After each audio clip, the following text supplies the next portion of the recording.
In 2010, Chris Gorsuch started a t-shirt company called Mighty Humble, which he vowed would sell clothes that would leave the smallest possible carbon footprint on Earth. 7 years on, Mr. Gorsuch explains how he has managed to keep his business alive, despite the extra costs and cutthroat competition from less morally guided brands. It's much more difficult to have a small brand that doesn't have any, like somebody like Howie's who also specialise in organic and ethical clothing. They've got a much bigger brand, so they can charge a premium price and it's accepted. But when you're a new brand with, not much brand history, it's quite difficult. And, I've done, like markets and, like clothing markets and, fashion markets and, other t-shirt sellers will be there and they'll be doing their clothes for £15, because they've got a cheap t-shirt and they're using plastic-based plastisol inks, which are the cheapest way to produce stuff, and they've got a very good quality because plastic inks give a different color effect and a longer lasting sometimes than the water-based inks. But for me, that again is just you're trying to attract people to your values, not necessarily what you do, but why you do it, and there's an important message carried through. So the company's not just about selling or making money, it's about carrying that message through to the public and making the public go, oh, actually, why is that more expensive? Okay, it's more expensive because, there's been no exploitation of labour and, all of our T-shirts are pretty much designed by young up-and-coming graphic designers or illustrators, people who are like either unknown or are starting to on their career, and becoming known. And they're all paid a cut and a percentage of the profits, or often paid a percentage of the profits depending on the deal. So, or a flat fee, but the flat fee will be a reasonable flat fee. So I have to factor all of those things in. Also my point of sale is more expensive because it has to be produced with vegetable inks and blah, blah, blah. The printing is more expensive. Everything is more expensive to do in a good way, often is what I've found overall through the experience of running the clothing company. The cheapest way to do things and the way to make the most money is to do things in a bad way.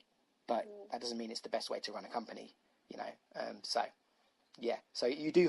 So to wrap up on that point, it is hard to compete, because you are often against cheaper products, either on the high street, and it's what the hard bit is explaining or making people really, really on a broad level. Lots of people understand why it's more expensive, and also why it's nearly probably the true price, rather than the price that takes advantage of people. As a man devoted to ethical clothing practices, we asked Mr. Gorsuch to share his suggestions on how a low-income individual, such as a college student or a pensioner, could afford to build a sustainable lifestyle.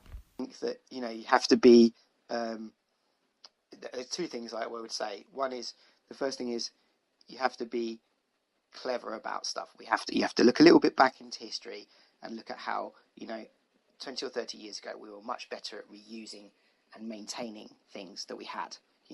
We've got too much stuff being thrown away at the moment. So I think everyone who lives ethically and sustainability needs to get better at reusing and recycling and refactoring things. We all need to learn a little bit and be brave enough to, say, okay, my bike's broken or my socks have got a hole in it. I'm going to learn how to darn my socks, or I'm going to learn how to fix my bike, rather than, taking the easier route, which is presented to us through advertising all the time, to just buy something new. We need to get out of that habit a little bit. That's one thing I think everyone needs to be brave and get out of the habit of needing new stuff all the time and learn how to fix their own stuff. And the other thing comes back to a lot of the philosophy within Mighty Humble, which is, you can only do so much. So you've got to do as much of it as you can. If you've got a limited budget, then, be clever about your choices of where you spend your money.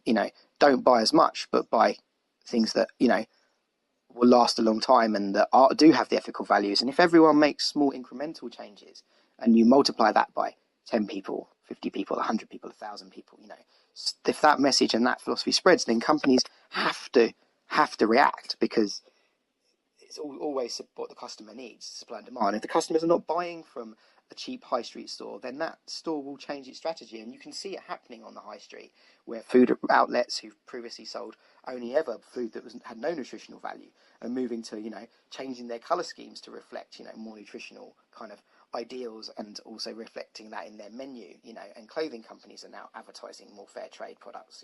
Coffee is a massive one that's, the industry's changed so much in the last 10 years of what people expect from coffee, and what they get is, organic and fair trade because that's what they've demanded and the companies have responded. So I think we need to ask, not just expect the companies to do what we need them to.